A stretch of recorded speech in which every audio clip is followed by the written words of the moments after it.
tell me when to just vibe on there. You just gonna set it up.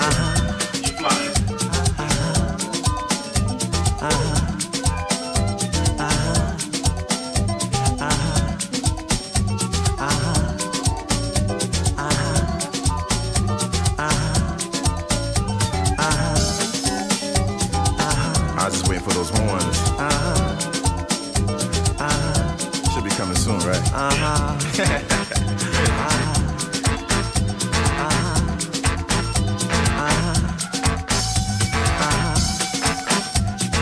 What you feeling down for? No, I like that. I like that.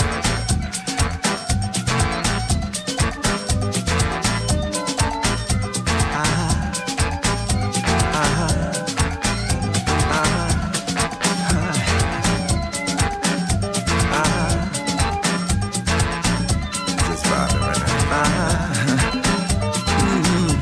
Don't be sad.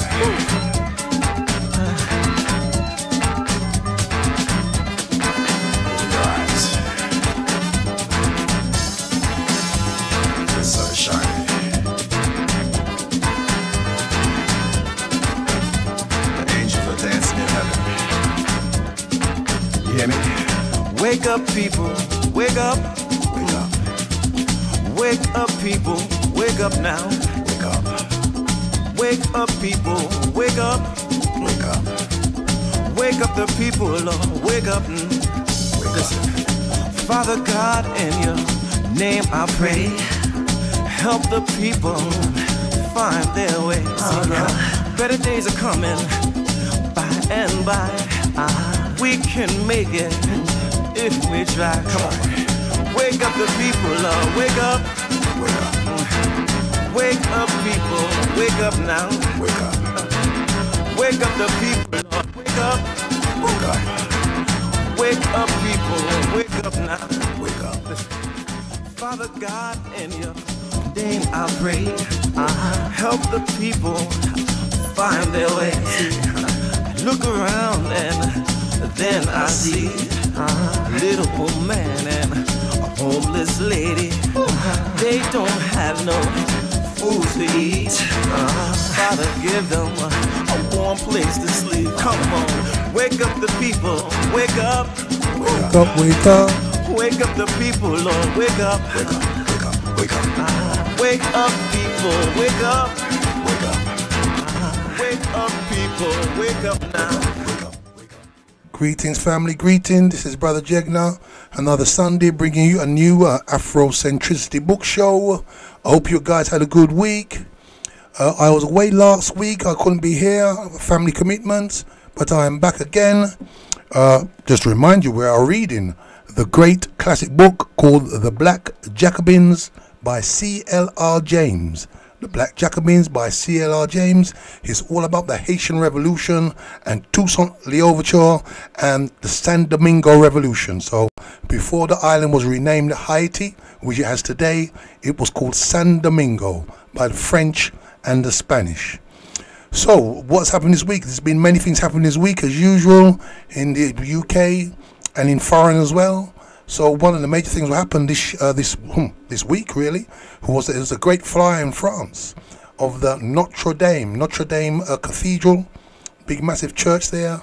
And what I noticed today or the past few days is that some African nations have decided to give millions towards the building of this church.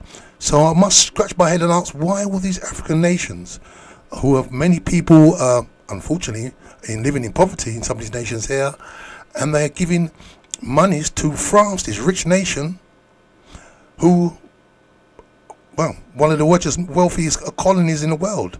And do they really need the money from these African nations? And then when you think again about what is happening in the world, and you may know that France has 14 of its former colonies in virtual enslavement at the moment. Why is that? Because France prints their money, France keeps 60% of these nations' money. Did you hear what I said? France keeps 60. So Ivory Coast, Cote d'Ivoire, Sierra Leone, France keeps 60% of their money. So if they want their own money, they have to go to France and say, can we have our money, please? And when France gives them their money, he gives them the money, they have to pay interest on it. I hope you hear what I'm saying. And say like some sort of gold, silver, copper, diamonds are found in their land, French company must always have the first pick. That's correct. And say they want to build a bridge or a tunnel or anything like that, they all must go to French companies to build it for them. So France have got these countries in virtual enslavement still, so many decades after the so-called their independence, and France still have these people by the neck, foot on their neck really. But unfortunately these nations, mainly because the leaders have been socialized to think that France is their father, and the Christian religion is a great religion, and that they must be obedient to this religion. They are giving millions of their hard-earned money to France to rebuild his church. But does France pay them money? If they have a disaster, does France say, well, yeah, here's 2 million, here's 3 minutes, 4 minutes? You have to answer that your question yourself. I understand that Notre Dame, the collection, has got 1 billion euros, could be pounds, but 1 billion euros, you know, to build this big temple, this cathedral. And what happened here? In the big fire, what happened in the Notting Hill Gate there? 7 people died, and not a penny was given by all these kind of foreign nations to help these people. Of these people were burnt up in this tower block. But because a building, no one was killed in Notre Dame fire, people have given them $1 billion. So it just shows you where the people's minds are. Obviously, it's a great building for the French history, but is it a great building for Africans' history? I think that's a question we need to ask ourselves. Why they've got people living in poverty, and I'm sure they could do with some hospitals or some schools and some sort of, I don't know, maybe have their own valley, Silicon Valley, within their nation. But no, they decided to give money to France. So we have to think about this. So this is the Afrocentricity book show. Afrocentricity is a concept of seeing Africans as actors in their own right. Not seeing us as beings to be pushed around and told what to do by other people, but to be seen as proactive people in their own right. But it seems like what these African nations are doing, at least the ones giving these millions to France, when really France doesn't need these millions, you know, because they've raised $1 billion already. And I think we've seen that these African leaders probably are not seeing the world through their own eyes. Because if they're seeing the world through their own eyes, they'll be looking after their African people within their nations first, not France. I don't know what you believe. We could all disagree on these things, but Afrocentricity is very important that we see the world through our own eyes, not through the eyes of other people, our former colonizers, our former enslavers, and things like this. So I think this is why some of these African leaders may need Afrocentricity themselves, so they can see the world through their own eyes and understand what they're doing. They see themselves as a self-interested African person, and their interests are more important than other people's interests. Hopefully you can help other people and look at other people's, no problem with that. Excuse me, no other problems with that at all, but it's very key that we look after our own family first. Everybody else does look after their own family. I don't think we should be any different. So this is the Afrocentricity book show every Sunday between 4 and 6 p.m. And this show is sponsored by Glass R Us, the glazing store. You can find them on 730 Seven Sisters Road, N15 5NH. That's Glass R Us, 730 Seven Sisters Road, N15 5NH. You can get Glass R Us on 0208 800 6663. That's 0208 800 6663. You can go to Glass R Us for all your glazing, all your glass repairs, double glazing, shelving, tabletops, splashbacks, mirrors, shower cubicles, and balconies. Go to Glass R Us for all of your glazing needs. If you mention this show, the Afrocentricity book show, you'll get a 10% discount. So Glass R Us, 730 Seven Sisters Road, 0208 800 6663. Please go to Glass R Us for all your glazing needs. So let's come back to where we are. We are coming to the end of the book now. The Black Jacobins by C.L.R. James. And this revolution was one of the greatest, or if not the greatest revolution in history. Why do I say that? Because it was the only successful revolution in history. They overthrew the greatest nations in the world at the time. France, Britain, and Spanish. They beat these three great empires. These former enslaved Africans rose up and said, no more. We're not going to take any more. They see the world through their own eyes. They worship their own God. They saw that these people, we cannot trust these people. And they threw them off. So it's a great revolution, and we learn so much from the Haitian Revolution. So what we are reading now, we are reading chapter 12. Coming right to the end of the book now. So chapter 12 is entitled The Bourgeoisie Prepares to Restore Slavery. So a little bit of background. The Haitian Revolution occurred, and the Africans rose up, and now they're in complete control of the island. The British came there to re-enslave the Africans, and they beat the British. British had to run off the island. The Spanish, Toussaint used the Spanish. Toussaint Louverture was one of the great leaders, early leaders of this revolution, this rebellion. And he went to the Spanish, befriended them, said, can I have some arms off you so I can fight the French? And he used the arms to fight the French, and then he used their arms to destroy the Spanish themselves. So finally, the French are coming back to reinstall slavery on the island. Napoleon Bonaparte has sent back, because the island of San Domingo, it created 60% of all France's money of this age, the 18th century. 50% of all their income came from this one island. This one island produced more money than the 13 colonies of the USA, which were then. So this is a seriously serious, more money than all of the British islands put together, Jamaica and Barbados and all of these British colonies as well. So this island was a diamond in the Antilles. Crazy money. Unfortunately, the death of the people was incredible. To produce this wealth, the people lasted 2, 3, 4, 5, 6 years and they were dead. They worked them 18 hours days every day of the week. I think they had Sundays off. But yeah, in crazy wealth. So Napoleon, he beaten all the armies in Europe and even in Asia. And now he sent his best troops to San Domingo to reinstore slavery. So I will continue. This is The Black Jacobins, C.L.R. James, great book. We are reading chapter 12, The Bourgeoisie Prepares to Restore Slavery. So Toussaint was perfectly right in his suspicions. What is the regime under which the colonies have most prospered? Asked Bonaparte. And on being told it was the ancient regime, this is basically saying that this is the ancient way with Louis XVI and the 14th and the ancient royalty, he decided to restore it. Slavery and mulatto discrimination. So remember, the mulatto is what we may call today the mixed race people. So Bonaparte hated black people. The revolution had appointed that brave and brilliant mulatto General Dumas, commander-in-chief of one of his armies.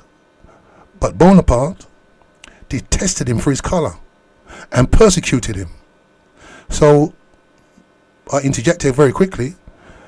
Dumas was one of the commanders-in-chief of one of France's armies at the time. So do we know who General Dumas is? Well, General Dumas's grandson is the famous Alexandre Dumas. Alexandre Dumas, who wrote The Three Musketeers. The Count of Monte Cristo. He was the greatest author of his time. But Bonaparte was a serious racist. When I went to college, went to university, and we learned about Bonaparte, never once did they say this guy was a racist. But he was a serious racist. And even though General Dumas is one of his major generals, a very successful general, he says here that Bonaparte hated him or persecuted him because of his colour. I continue.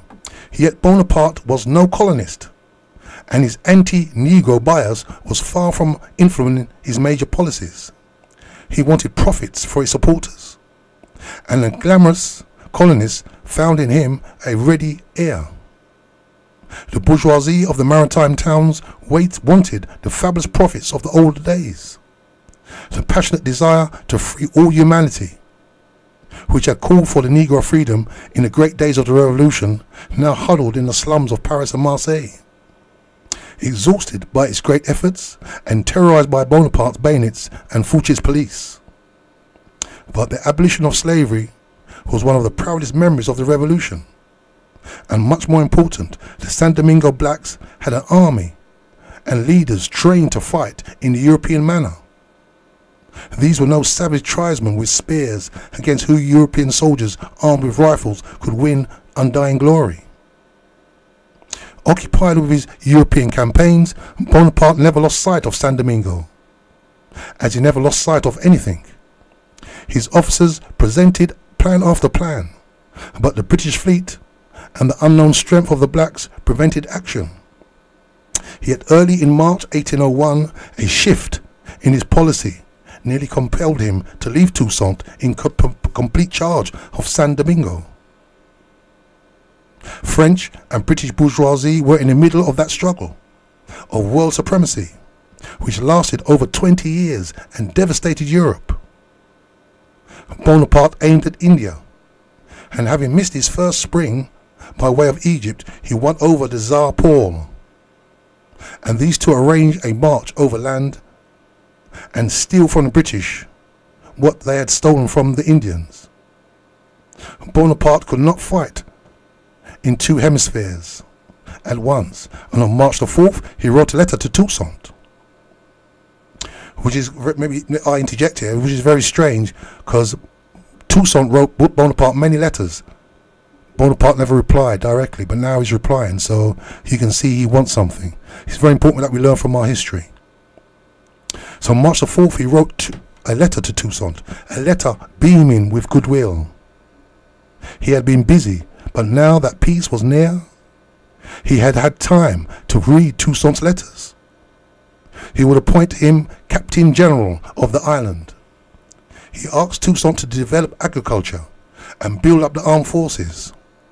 The time, I hope, will not be far when a division from San Domingo will be able to contribute to in your part of the world to the glory and the possession of the Republic. But the British bourgeoisie, driven out of America, now fully realised the importance of India. Pitt, as the Prime Minister, Pitt, in collusion with Paul's son, Alexander, organised the murder of the French Paul. 7 days after the letter to Toussaint was written, Paul was strangled, and on the following day the British fleet sailed into the Baltic. When Bonaparte heard, he knew at once that Pitt had beaten him, and the Indian raid was off. The letter and the instructions to Toussaint were never sent, and Bonaparte prepared to destroy Toussaint. It is Toussaint's supreme merit. While he saw European civilization as a valuable and necessary thing, he strove to lay its foundations among his people. He never had the illusion that it conferred any moral superiority. He knew French, British and Spanish imperialists for the insatiable gangster that they were. That there was no such oath too sacred for them to break. No crime, deception, treachery, cruelty, destruction of human life and property which they would not commit against those who could not defend themselves. British had kept their silence. Bonaparte thought that they had dreaded the effect of independent San Domingo on their own slave colony of Jamaica. But Pitt, Dundas and Maitland were laughing in their sleeves and rubbing their hands in anticipation. Vincent tried to point out the dangers of the expedition. Bonaparte called Toussaint a revolted slave, called Vincent a coward and drove him from his presence. Vincent was appalled at Bonaparte's violence. If this was the spirit to which the French were going to San Domingo, they were heading for a fall. And anxious now for France as San Domingo, he took the bold step of addressing a memoir to the minister, in which he had tried to paint the strength of the colony and the extraordinary genius of the man who ruled there. At the head of so many resources as a man of the most active and tireless, of whom one can possibly have any idea. It is the strictest truth to say that he is everywhere, and above all in that spot, where a sound judgment of danger make it essential for him to be. His great sobriety, the faculty accorded to him alone of never taking a rest. The advantage he enjoys of being able to start at once, with his work in his office after wearisome journeys, of replying to 100 letters a day and tiring out his secretaries. More than that, the art of tantalizing and confusing everybody, even to deceit. All this make him a man so superior to all around him that respect and submission reached to the limits of fanaticism in a vast number of heads. So he's talking about Toussaint Louverture there, okay? The former enslaved who's now the leader of the island is African, and he's saying he's the man superior to anybody around him. And we must remember that Toussaint already beat the French and the British already. My apologies, the French on the island, and then the Spanish and the British. So, but Napoleon's saying that he's just a slave. We're just gonna, But Vincent was trying to warn Bonaparte. You need to be careful going there, how you are. But obviously, Napoleon, just like the Europeans today, feel that they are superior to Africans, and he's going, don't worry, he's just a slave. We'll sort him out. So Napoleon was sending his best troops.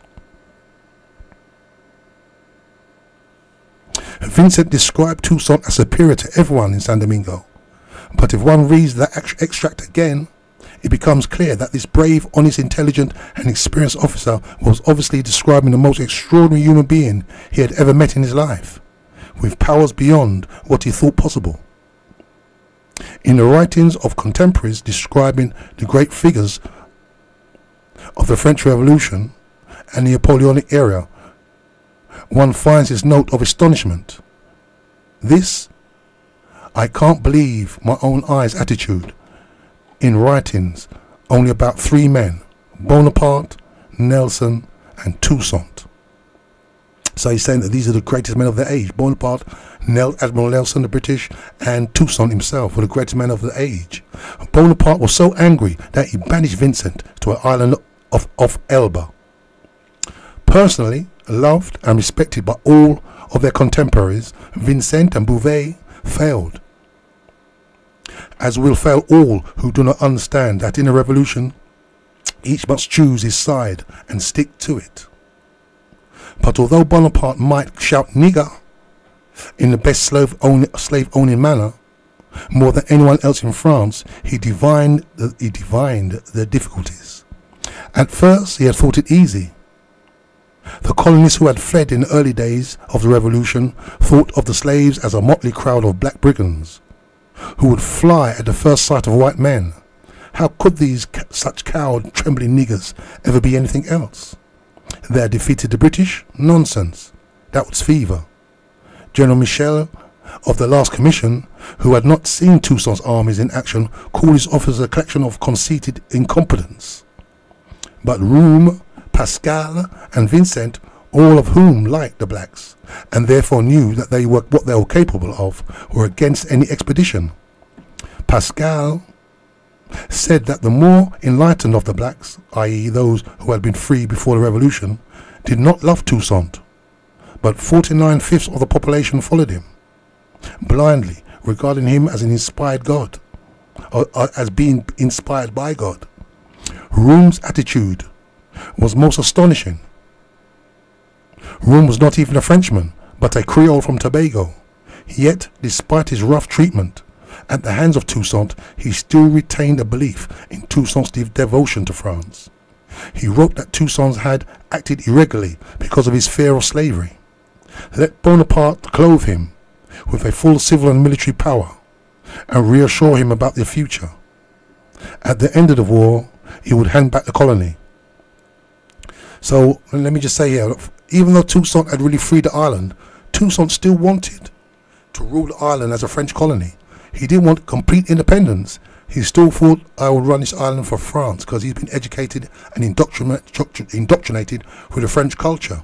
Just like those African leaders today who want to give millions to the Notre Dame to rebuild the Notre Dame Cathedral. It shows you what the brain does.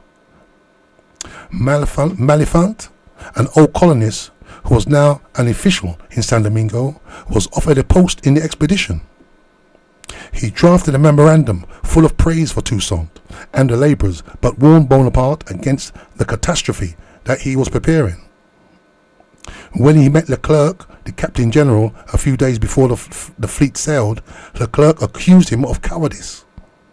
All the niggers, when they see an army, will lay down their arms. They will only be too happy that we pardon them. So that's Leclerc. Leclerc is Napoleon's brother-in-law. He's married to Bonaparte's sister. You are misinformed, General. But there is a colonist who has offered to arrest Toussaint in the interior of the country for 60 grenadiers. He is bolder than I, for I would not attempt it with 60,000. He is very rich, Toussaint. He has more than 40 millions. Patently, Mellefont pointed out to him that it was impossible for Toussaint to have that sum. Mellefont shared Room's opinion of Toussaint. He said afterwards that if Bonaparte had sent Neve to San Domingo with 3,000 men, all would have been well. Toussaint was an eminently reasonable man, and he and Neve would have worked out a modus vivendi, whereby French capital would have had an opportunity in the island. It was not to be. Leclerc pooh-poohed Malefont's remonstrances and dismissed him. Bonaparte never had such a foolish ideas. Vincent had told him of the strength of Toussaint's army, with his soldiers and officers tried and experienced by 10 years of constant fighting. And the great soldiers added more and more men to the force. So as to avoid too much talk, he distributed his preparations in every harbour in France, Holland and Belgium. The preliminaries of peace were signed in October the 1st, 1801. 8 days after Bonaparte gave the word, and even the delay of adverse winds held up the expedition until December the 14th. It was the largest expedition that had ever sailed from France, consisting of 20,000 veteran soldiers, under some of Bonaparte's ablest officers. The chief of staff was Degoua, whom Bonaparte had left in charge of Egypt when he had set out on his march to Palestine. Boudet had commanded an advance guard of Dessaix, whose last-minute attack had saved Bonaparte from a disastrous defeat in Marengo. Boyer had commanded the mobile guard which patrolled Upper Egypt. Humbert had commanded the expedition against Ireland. They were men who had experience of guerrilla warfare in La Vendée. General Pamphile Delacroix had sailed with the expedition and wrote a valuable history of the campaign, and the San Domingo Revolution has left us his opinion. In speech marks, the army of Leclerc was composed of an infinite number of soldiers with great talent, good strategists, great tacticians, officers of engineers and artillery, well educated and very resourceful. At the last moment, Bonaparte changed the command, putting his brother Leclerc at the head, a sign of the importance he attached to the venture. Pauline, Leclerc's wife, and their son went with the expedition. She carried musicians, artists, and all of the paraphernalia of the court. Slavery would be re-established, civilization restarted, and a good time would be had by all. So think of that. Slavery will be re-established and civilization restarted. Civilization and slavery can go in the same sentence? And in these last crucial months, Toussaint, fully aware of Bonaparte's preparation, was too busy soaring off the branch on which he sat. In the north, around Plaisance, Limbé, Dordogne, and the vanguard of the revolution was not satisfied with the new regime. Toussaint's discipline was hard, but it was infinitely better than the old slavery. What these old revolutionary blacks objected to was working for their white masters. Moyes was a commandant of the northern province, and Moyes sympathized with the blacks. Work, yes, but not for whites. Whatever my old uncle may do, I cannot bring myself to be the executioner of my colour. It was always in the interest of the metropolis that he scolds me, but these interests are those of the whites, and I shall only love them when they have given me back the eye that they made me lose in battle. Gone were the days when Toussaint would leave the front and ride through the night to inquire into the grievances of the labourers, and though protecting the whites, make the labourers see that he was their leader. Revolutionaries through and through, these bold men, own brothers of the Condelaires in Paris, and the Viborg workers of Petrograd, organised another insurrection. Their aim was to massacre the whites, overthrow Toussaint's government, and some had hoped put Moyes in his place. Every observer and Toussaint himself thought that the labourers were following him because of his great past services and his unquestioned superiority.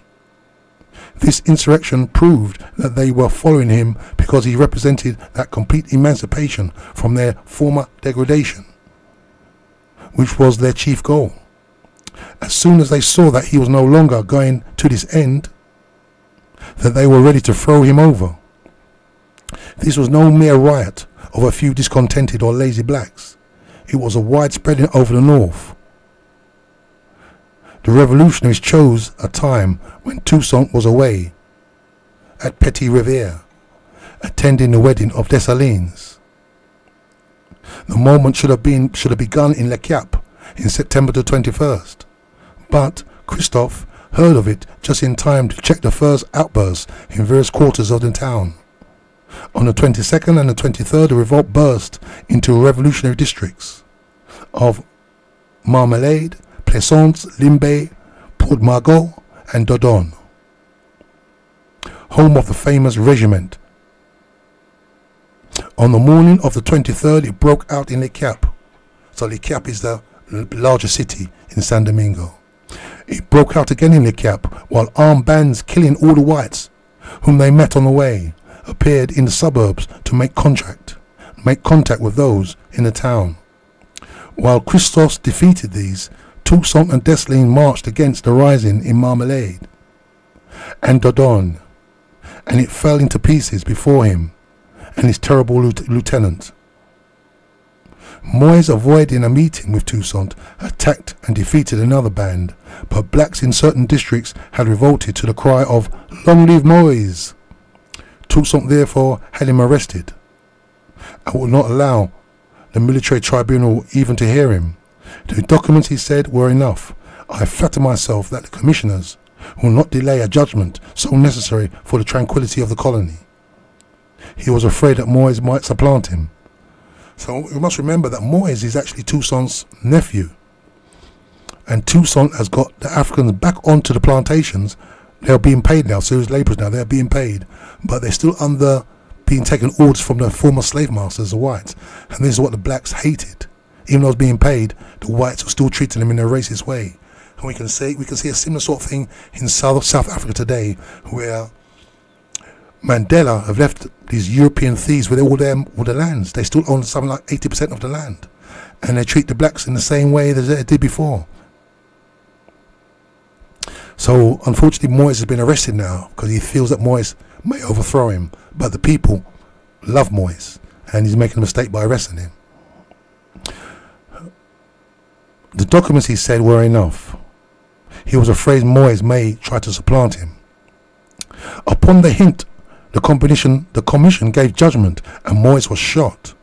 He died as he had lived. He stood there before the place of execution in the presence of the troops of the garrison, and in a firm voice gave the word to the firing squad, "Fire, my friends, fire." What exactly did Moyes stand for? We shall never know it. We shall never know. 40 years after his death, Madieu, the Haitian historian, gave an outline of Moyes' program, whose authenticity, however, has been questioned. Toussaint refused to break up the large estates. Moyes wanted small grants of land for junior officers and even a rank and file. Toussaint favoured the whites against the mulattoes. Moyes sought to build an alliance between the blacks and the mulattoes against the French. It is certain that he had a strong sympathy for the labourers and hated the old slave owners, but he was not anti-white. He bitterly regretted the indignities to which he had been forced to submit room, and we know how highly he esteemed Sonothax, These are former commissioners who actually like the blacks. So they used to treat Sommerfax and Room, who were like European commissioners, they actually like them. We have very little to go on, but it seems that to have been a singularly attractive and possibly profound person. The old slave owners hated him, and they pressed Toussaint to get rid of him. Christophe, too, was jealous of Moyes, and Christophe loved white society. Guilty or not guilty of treason, Moyes had too many enemies to escape the implications of the "Long live Moyes" shouted by the revolutionaries. To the blacks in the north, already angry at Toussaint's policy, the execution of Moyes was the final disillusionment. I must remind you that this is the Afrocentricity Book Show. This is Brother Jegna. We are reading C.L.R. James, The Black Jacobins. We are on chapter 12. Moyes, his nephew, symbolized the revolution. It was who had led the labourers against Hudaville. He also had led the insurrection, which extorted the authority from Rome to take over Spanish San Domingo. An insurrection which the labourers had been for the purpose of stopping the Spanish traffic in slaves. Moyes had arrested Rome, and later Vincent, and now Toussaint had shot him for taking a part of the blacks against the whites. A big mistake. Toussaint recognized his error. If the break with the French and Vincent had shaken him from his usual calm in their last interview, it was nothing to the remorse which moved him after the execution of Moyes. None who knew him had ever seen him so agitated. He tried to explain it away in the long proclamations. Moyes was the soul of his insurrection. Moyes was a young man of loose habits. It was useless. Moyes had stood too high in his council for too long. But so set was Toussaint that he could not only think of further repression. Why should the blacks support Moyes against him? That question he did not stop to ask, or if he did, he failed to appreciate the answer. In the districts of the insurrection, he shot without mercy. He lined up the labourers and spoke to them in turn, and on the basis of a stumbling answer or uncertainty, decided who should be shot. Cowed by his power, they submitted. He published a series of laws surpassing in severity anything which he had yet decreed. He introduced a rigid passport system for all classes of the population. He could fine the labourers to their plantations more strictly than ever before. And he had made the managers and foremen responsible for the laws under pain of imprisonment. Anyone fomenting disorder could be condemned to 6 months hard labour, with a weight attached to the foot by a chain. He prohibited the soldiers from visiting plantations except to see their fathers or mothers, and then only for a limited period. He was now afraid of the contact between the revolutionary army and the people, an infallible sign of revolutionary degeneration. And while he broke the morale of the black masses, he laboured to reassure the whites. Some of them rejoiced openly at the rumours of the expedition, and Toussaint, instead of treating them as he treated the labourers, he merely deported them. That's very interesting. So whereas the blacks were maybe given 6 months hard labour or even shot, the whites, he just deported them. There were others, we need not doubt, who, holding the same views, thought it wiser to keep their mouths shut.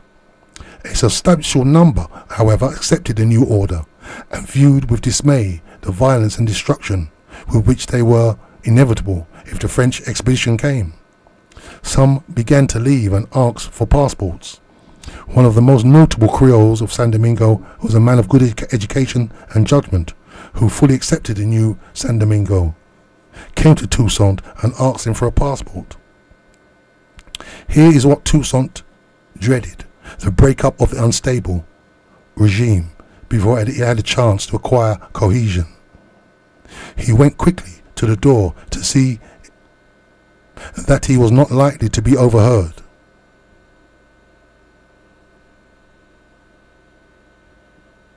And then coming back, he looked Nori in the face and asked him, "Why do you want to go away?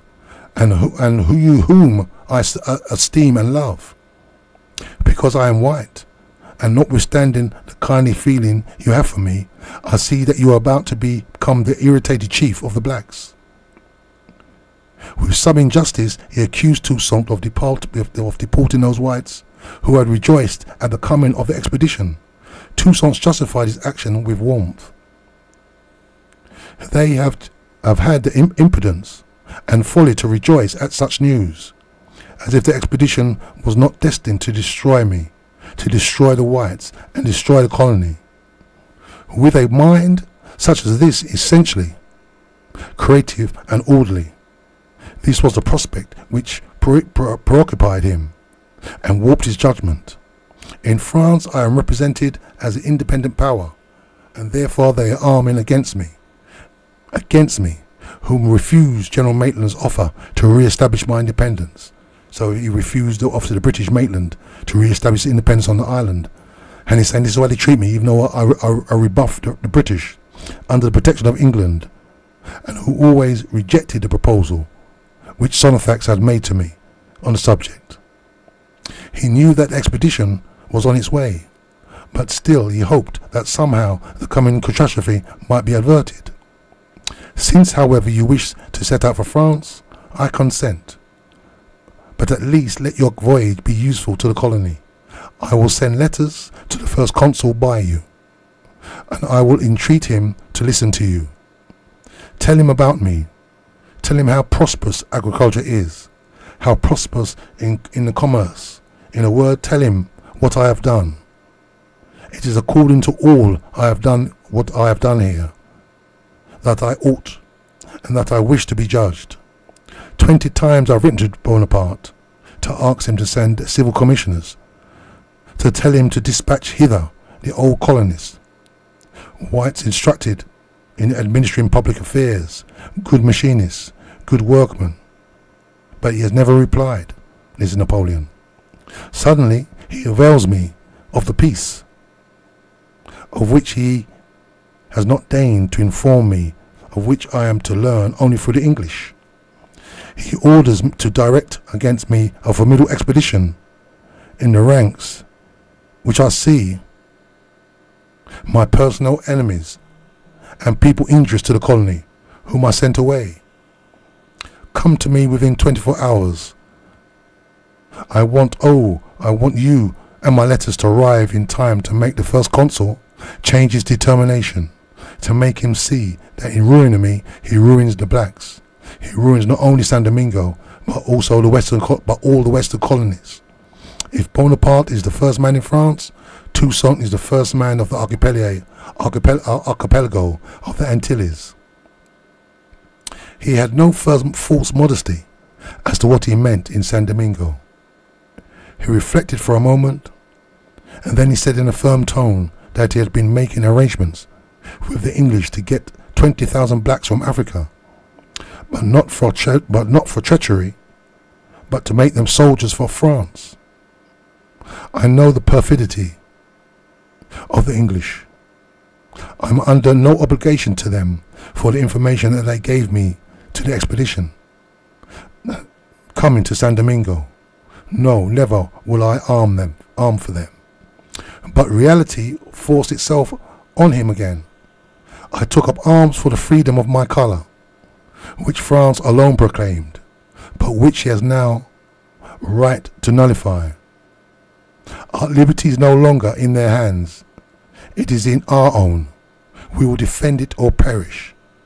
Liberty or death. The strange duality, so confusing to his people who had to do the fighting, continued to the very end. And yet, in this moment of his greatest uncertainty, so different from his usual clarity of mind and vigour of action, Toussaint showed himself one of those few men for whom power was a means to an end, the development of civilization, the betterment of fellow creatures. His very hesitations were a sign of the superior caste of his mind. Dessalines and Moyes would not have hesitated. He issued another proclamation and devoted most of it to the reassuring to the whites He devoted most of it reassuring the whites proprietors, who will always find in us ardent protectors, true friends and zealous defenders. What did all this mean for the former slaves? When he touched the expedition, the confusion of his mind was evident in every line.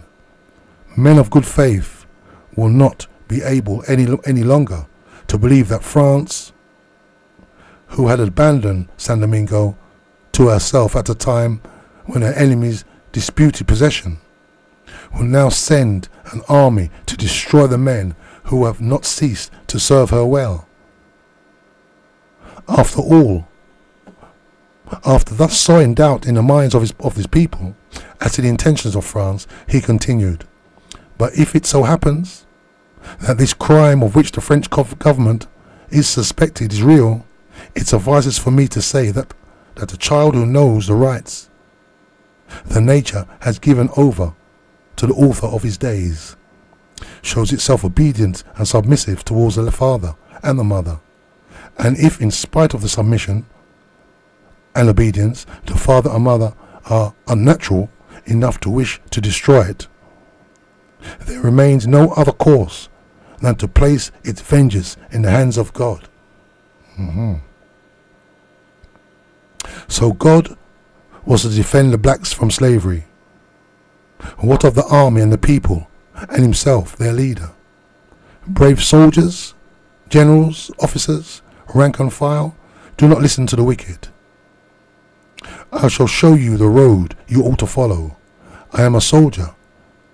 I am afraid of no man, and I fear only God.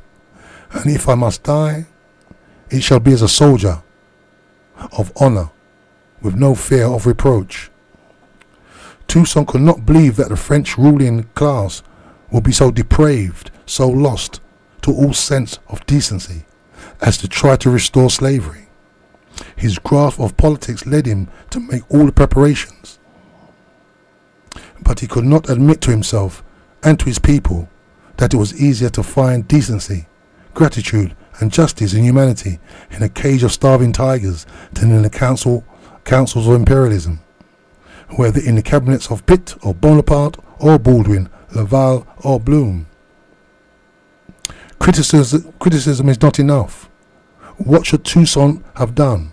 150 years of history and scientific study of revolution began by Marx and Engels and amplified by Lenin and Trotsky justify us in pointing to the alternative course. Lenin and the Bolsheviks after the October Revolution faced much of the same problem as Toussaint's. The Russian bourgeoisie culture was a relatively poor thing, but Lenin admitted frankly that it was superior to that of the proletariat and would have used it against the proletariat had it developed itself. He rigidly excluded the bourgeoisie from political power, but he proposed that they should be given important posts and good salaries higher than those of the Communist Party members. Even some communists who had suffered and fought under Tsarism were after a time dismissed and replaced by competent bourgeoisie. We can measure Toussaint's gigantic intellect by the fact that, untrained as he was, he attempted to do the same, his black army and generals filling the political roles of the Bolshevik party. If he kept whites in his army, it was for the same reason that the Bolsheviks had kept Tsarist officers. Neither revolution had enough trained and educated officers of its own, and the black Jacobins, relatively speaking, were far worse off culturally than the Russian Bolsheviks. The whole theory of the Bolshevik policy was that the victories of the new regime would gradually win over those who had been constrained to accept it by force. Toussaint hoped for the same. If he had failed, it was for the same reason that the Russian Socialist Revolution failed. even after its achievements, the defeat of the revolution in Europe.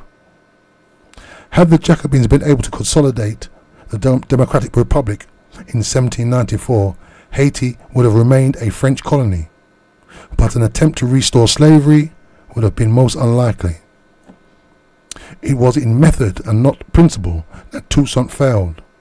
The race question is subsidiary to the class question in politics, and to think of imperialism in terms of race is disastrous, but to neglect the racial factor is merely an incidental an error, only less grave than to make it fundamental. There were Jacobin workmen in France who would have fought for the blacks against Bonaparte's troops, but the international movement was not what it was in that day, what it is today. And there were none in San Domingo. The black labourers saw only the old slaving owners' whites. And these would accept the new regime, but never to the extent of fighting against the French army. And the masses knew this. Toussaint, of course, knew this also. He never trusted Ajay, his chief of staff, who was a Frenchman, and he asked Ajay's junior, Lamartiniere, to keep an eye on him. But whereas Lenin kept the party and the masses thoroughly aware of every step and explained carefully the exact position of the bourgeoisie servants to the workers' state, Toussaint explained nothing and allowed the masses to think that their old enemies were being favoured at their expense. So I digress a moment. Very interesting. He said in the revolution, he said it's critical that the leaders keep all the people fully informed of what's happening. And he said Toussaint did not do this. So people who used to spread rumours or just believe surmise what they thought was happening, Toussaint really should have told them what was happening correctly or fully. Toussaint explained nothing and allowed the masses to think their old enemies were being favoured at their expense. In allowing himself to be looked upon as taking the side of the whites against the blacks, Toussaint committed the unpardonable crime in the eyes of his community, where the whites stood for so much evil. That they should get back their property was bad enough. That they should be privileged was intolerable. And to shoot Moyes, the black, for the sake of the whites was more than error. It was a crime. It was almost as if Lenin had Trotsky shot for the taking side of the proletariat against the bourgeoisie. Toussaint's position was extraordinarily difficult. San Domingo was, after all, a French colony. Granted that, before the expedition, was a certainty, plain speech was impossible. Once he understood that he was coming, there should have been no hesitation. He should have declared that a powerful expedition could have no other aim than to the restoration of slavery, summon the population to resist, declared independence, confiscated the policy of all those who refused to accept and distributed it amongst his supporters. Ajay and the other white officers should have been given a plain choice to accept or leave. If they had accepted, intended to be traitors, the black officers would have been on guard against them. The men would have known where they stood and would have shot them in the slightest vacillation of the enemy. The whites should have been offered the same choice: accept the black regime, which is guaranteed and will guarantee your property, or leave. Traitors in a wartime will be dealt with as traitors, as all traitors in war. Many of the planters favoured independence. They would have stayed and contributed their knowledge, such as it was, to the new state. Not only former slaves had followed Toussaint. Lamartiniere was a mulatto, so white that only those who knew his origins would better tell that he had any Negro ancestry. But he was absolutely and completely devoted to the cause of Toussaint. So was Maurepas, an old free black. With Dessalines, Belair, Moyes, and the hundreds of other officers, ex-slave and formerly free, it would have been easy for Toussaint to get the masses of the population behind him. Having the army, some of the better educated blacks and mulattoes and labourers who had supported him so staunchly in everything, he would have been invincible. With the issue unobscure and with his power clear, many who might otherwise have been hesitated, many who otherwise have hesitated, would have come down on the side that he was taking a decisive decision or decisive action. With a decisive victory won, it was not impossible to reopen negotiations with a chastened France government to establish the hoped-for relations. It was the ex-slave labourers and the ex-slave army which would have decided the issue, and Toussaint's policy crippled both. He left the army with a divided allegiance. There were Frenchmen in it whose duty would be to fight for France. They, the mulattoes and the old free blacks, had no fears about their liberty. Instead of bringing the black labourers nearer, he drove them away from him. Even after the revolt, it was not too late. Lenin crushed the constant revolt with a relentless hand, but in a manner so abrupt as to call forth protests from the sticklers of the party discipline. He proposed that the new economic policy immediately afterwards. It was this quick recognition of the dangers that saved the Russian Revolution.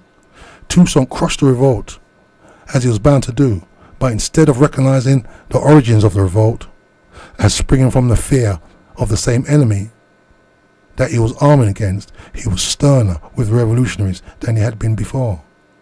It happened that the day on which the Mose was executed, November 21st, was the very day fixed by Bonaparte for the departure of the expedition. Instead of reprisals, Toussaint should have covered the country, and in the homely way that he understood so well, mobilized the masses, talked to the people, explained the situation to them, and told them what he wanted them to do. As it was, the policy he persisted was reduced the masses to a state of stupor. It has been said that he was thinking of the effect in France, its severity, and the proclamations reassuring the whites, aimed at showing Bonaparte that all classes were safe in San Domingo, and that he could be trusted to govern the colony with justice. It was probably true, and it was his greatest condemnation. So I'm going to take a short break here now. This is the Afrocentricity Book Show. We are reading The Black Jacobins by C.L.R. James.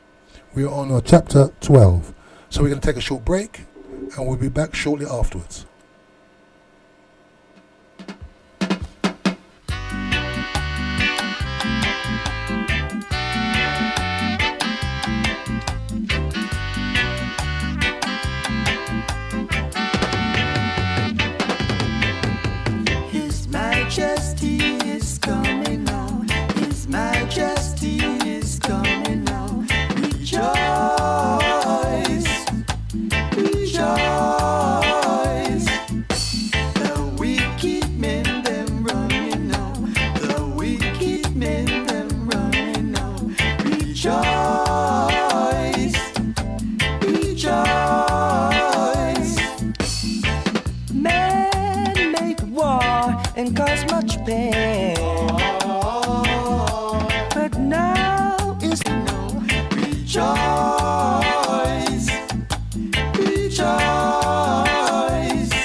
Job to win, yeah, yeah. His Majesty is coming on. His Majesty is coming on. Rejoice, rejoice. Coming He's coming. You better rejoice. Coming Beware.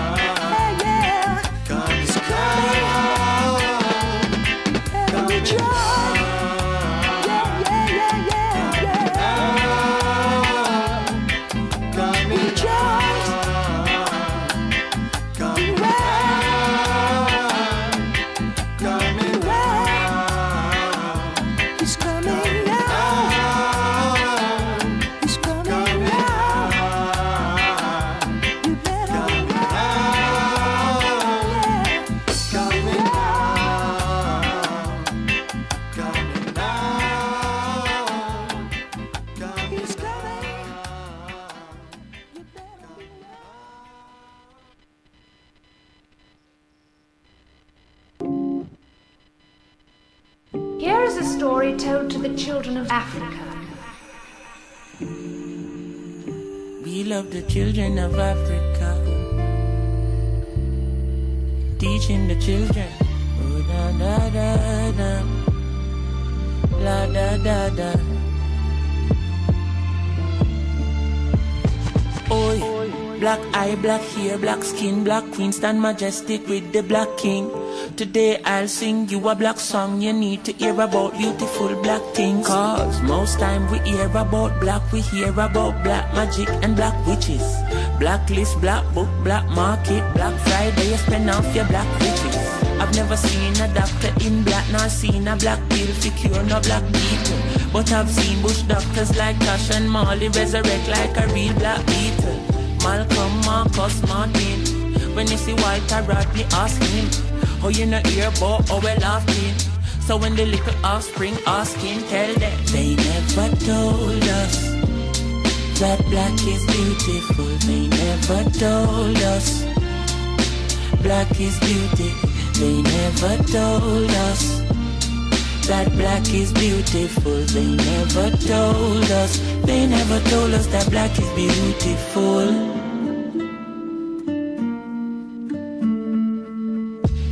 You behave and I go on like you never spend 500 years on a farm.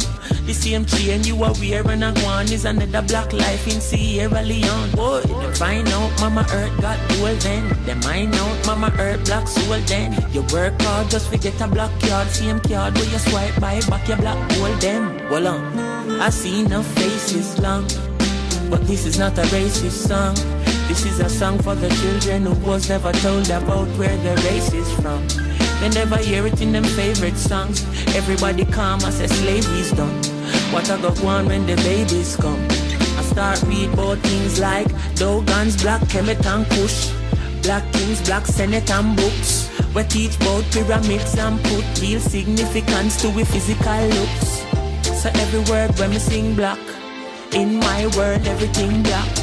Black, white, black, right back. So don't be surprised if me say me king black. Cause they never told us that black is beautiful. They never told us black is beauty. They never told us that black is beautiful. They never told us. They never told us that black is beautiful. Oh no.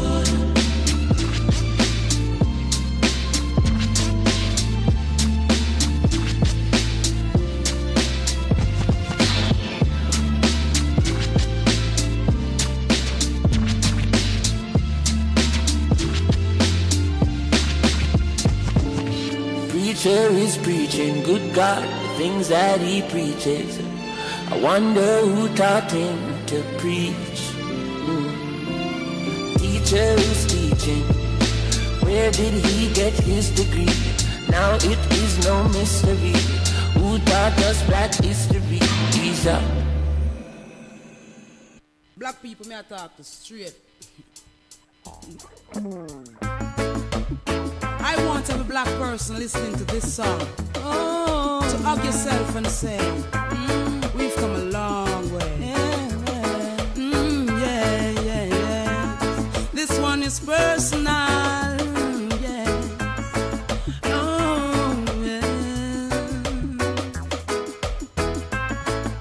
Black people, my people, when will we overstand? That they're trying all their best to wipe us off the land.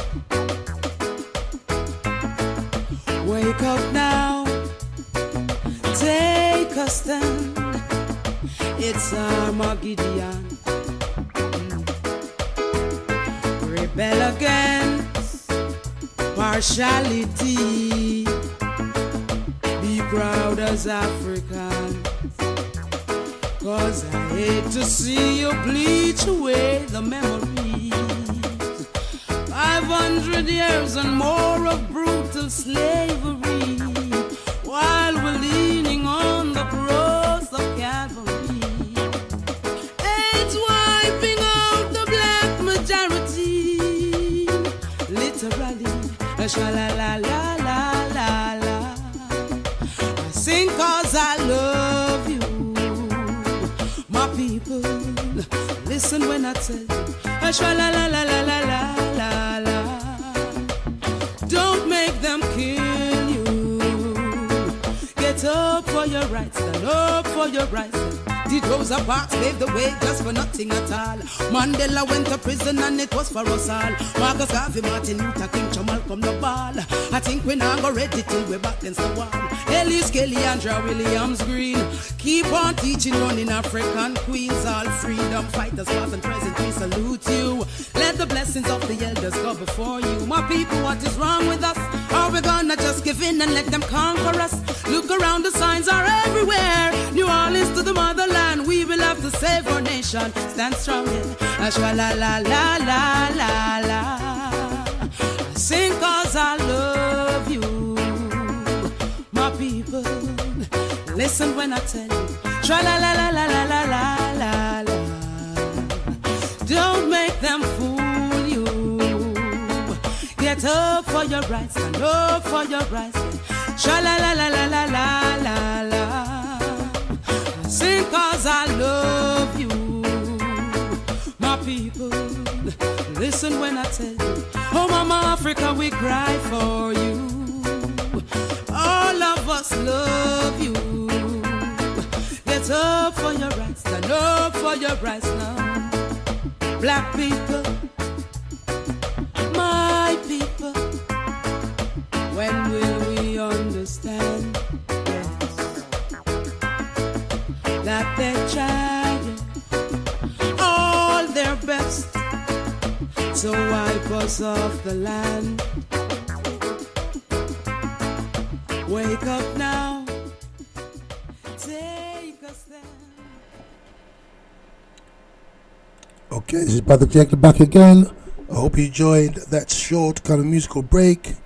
This is Brother Jegna on the Afrocentricity Book Show. I just want to remind you guys that this Wednesday coming, there's an excellent show happening at the Ma'at Centre, 366A High Road, Tottenham, N17 5H2, 5HT. So there's a double bill. 2 documentary films are being shown. One is a story of Paul Bogle called Catch a Fire, and one is on Marcus Garvey, the giant of black politics. So there's a double bill of Jamaican revolutionaries, Paul Bogle and Marcus Garvey, happening at the Ma'at Centre, 366A High Road, Tottenham, N17 9HT. It starts at 7 o'clock, 7 till 10. You can get your tickets online by going to Just Tickets. That's JUS-tickets. And if you just search for Bogle or Garvey, you better buy tickets, yeah? Or you can turn up on the night and pay on the door, which is Wednesday coming, Wednesday the 24th of April. So 7 to 10, 366A High Road, Tottenham at the Ma'at Centre. A double bill of Catch a Fire, the story of Paul Bogle, and also Marcus Garvey, the giant of black politics. You can go to Just Tickets, JUS-tickets.com to buy your tickets. Just do a search for Bogle or Garvey, or you can turn up on the night and pay the door. This is Wednesday coming, 24th of April, 7 to 10 at the Ma'at Centre, 366A High Road, Tottenham. So just a reminder that this show is sponsored by Glass Are Us. Glass Are Us you can find at 730 Seven Sisters Road, N15 5NH. That's Glass Are Us, 730 Seven Sisters Road, N15 5NH. Please go to Glass Are Us for all your glazing needs, glass repairs, double glazing, shelving, tabletops, splashbacks, mirrors, shower cubicles, you name it, yeah. They do some brilliant tabletops. You can get it kind of sandblasted with any design you want, which is really great. So if you mention this show, the Afrocentricity Book Show, you'll get a nice 10% discount. So you can get Glass At Us on 0208 800 6663. That's 0208 800 6663. That is Glass Are Us. So we're going to continue. We're on chapter 12. This is really coming to the showdown of really the whole Haitian Revolution. Napoleon expedition is on its way and will be landing in San Domingo soon, okay? The Africans will have to fight for their life for real. And many of the leaders also, one of their sayings was liberty of death. If you're not gonna prepare to die, you better just leave now. You better just go away. So I'm going to continue now. Bonaparte was not going to be convinced by Toussaint's justice and fairness and capacity to govern, whereas imperialists do not find this order, they create it deliberately. Hedeville did. They want an excuse for going in, but they can find that easily and will go in even without any. It is force that counts, and chiefly the organised force of the masses. Always, but particularly at the amount of the struggle, a leader must think of his own masses. It is what they think that matters, not what the imperialists think. And if, to make matters clear to them, Toussaint had condoned the massacre of the whites, so much so that the worst for the whites, he had done everything possible for them. If the race question occupied the place as it did in San Domingo, it was not the fault of the blacks, but Toussaint, like Robespierre, destroyed his own left wing, and that had sealed his own doom. The tragedy was that there was no need for it. Robespierre struck at the masses because he was bourgeoisie, and they were communist. That clash was inevitable, and regrets over it are vain. But between Toussaint and his people, there was no fundamental difference of outlook or aim. Knowing the race question for the political and social question that it was, he tried to deal with it in a purely political and social way. It was a grave error. Lenin, in his thesis to the Second Congress of the Communist International, warned the white revolutionaries, a warning that they badly need, that such has been the effect of the policy of imperialism on the relationship between the advanced and backward people of the European communists. We'll have to make a wider concession to the natives of the colonial countries in order to overcome the justified prejudice with which these feel towards all classes of their oppressing countries. Toussaint, as his power grew, forgot that. He ignored the black labourers, bewildered them at the very moment that he needed them most. And to bewilder the masses is to strike the deadliest of blows at the revolution. His personal weakness, the obverse side of his strength, played his part also. He left his generals in the dark. A naturally silent and a reserved man, he had been formed by military discipline. He gave orders and expected them to be obeyed.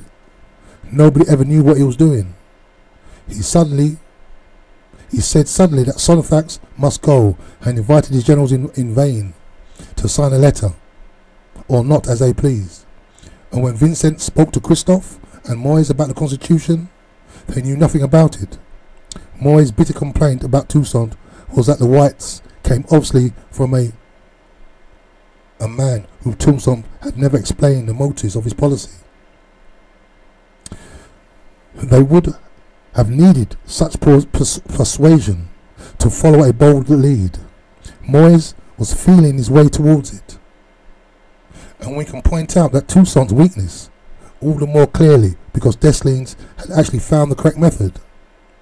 His speech to the army was famous, and another version, he probably made it more than once, ran this way: If France wishes to try any nonsense here, everybody must rise together, men and women. See, that's Dessalines, clear and simple. Loud acclamations greeted this bold pronouncement, worth of 1,000 Toussaint equivocal proclamations, reassuring the whites. Dessalines had not the slightest desire to reassure the whites. The whites were whites of the old regime. Dessalines did not care what they said or thought. The black labourers had to do the fighting, and it was they who needed the reassurance. It was not that Toussaint had any illusions about the whites. He had none whatever. When the war was actually begun, he sent a curt message to his commanders. Leave nothing white behind you. But the mischief had been done. Yet Toussaint's error sprang from the very qualities that made him what he was. It was easy to see today, as the general saw after he was dead, where he had erred. It does not mean that they or any would have done any better in his place. If Dessalines could see so clearly and simply, it was because the ties that bound this uneducated soldier to France's civilization were of the slenderest.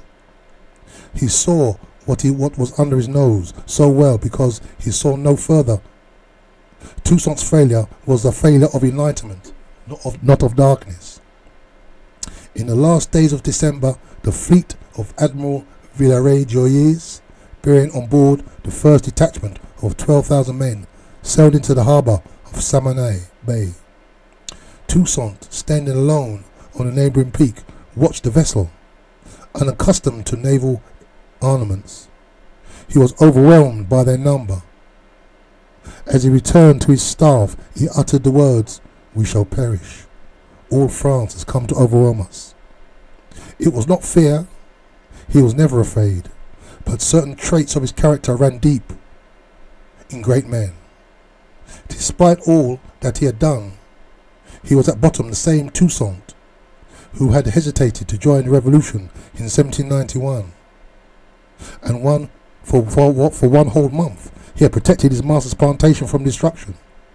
Only this time it was not a plantation and a few score slaves, but a colony and hundreds of thousands of people. So that was the end of chapter 12. So the French are just arriving on the island now, and unfortunately Toussaint is drawn between France and his people. He wanted to rule the colony for France.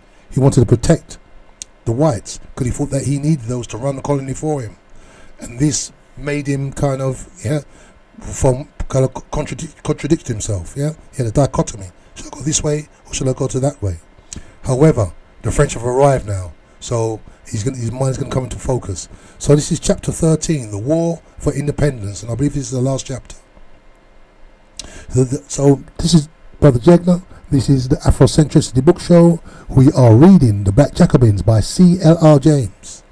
Chapter 13, The War of Independence. It is all about the Haitian Revolution and Toussaint Louverture.